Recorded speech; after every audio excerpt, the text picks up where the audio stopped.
My favourite business lesson is something that's been very recent, actually. I decided to take part in a TV production to go undercover and go back to the front line.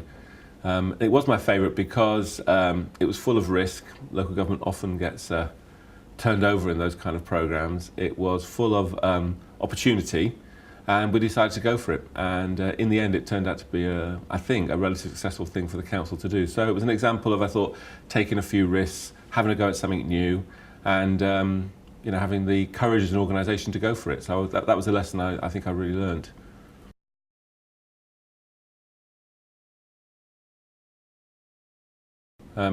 My career path has been essentially a career path of public service.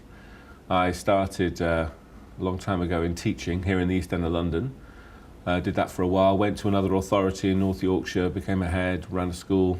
Came back to work in central government for 10 years and became the national lead for primary education in the government, and then came to Tower Hamlets again as the Director of Children's Services for the first Director of Children's Services before becoming the Chief Executive here in the council.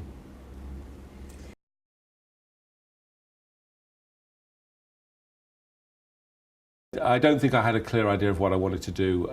I've had a clear idea as each of the opportunities come in front of me. I've known that I want to do that, but I've never had one of those kind of long paths that takes me all the way to the end.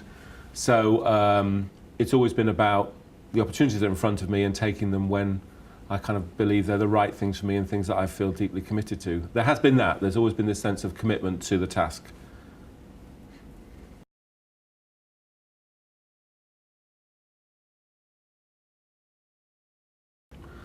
I think the obstacles I've faced, and I must admit I've been very lucky to, face few.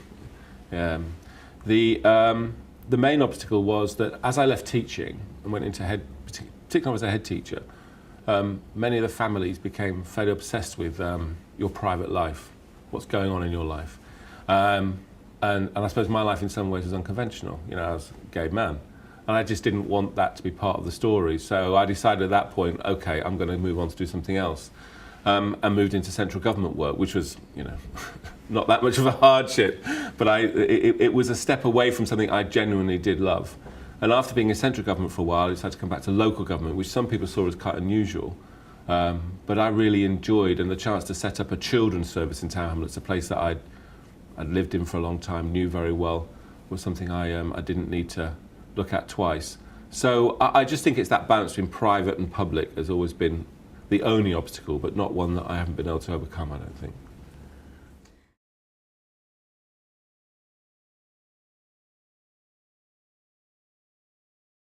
How do you describe your leadership style? That's a question I like to ask at interview, but I always hate to answer because I never know quite what the answer should be. I think it's mixed. I think it's very pragmatic. I think I have a strong sense of moral purpose about what I do, but when it comes to enacting that, it's a fairly pragmatic style. I like to think that I generally focus very strongly on relationships, and relationships in my leadership style are very important to me. But I always say to the staff, the two things that matter most to me are kind of trust and commitment. And I'm always looking for people around me who I can trust and who are committed to the same basic values that I hold. So I like to create organisations and be a leader of organisations with a very strong sense of moral purpose and commitment about what they're into. And my leadership style follows that, really. So it's about building strong relationships and about building enduring kind of trust in people for what we do.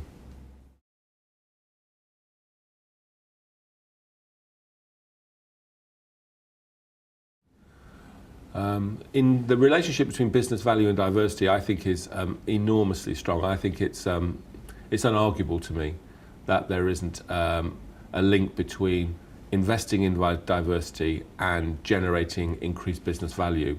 In a place like Tower Hamlets, we serve the youngest population in the country, one of the most diverse communities in the country, and you can only serve your population well when you know your population, when you listen to them, when you reflect on what they say, when they feed business improvement. And you can only have those relationships with your community when you've got staff and officers and council staff who reflect your community. So for us, there is an undoubted link between business value and our investment in diversity in our workforce.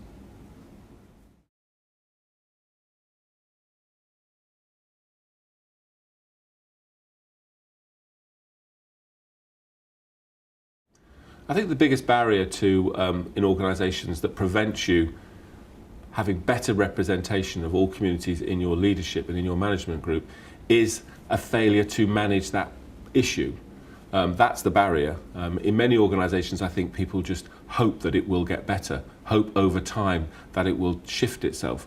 What we've found here in Tower Hamlets is you have to actually grip it and attend to it as you would any other management issue. And when you do that, you can see dramatic results. So the barrier is not to grip it and attend to it as a management issue as you would anything else.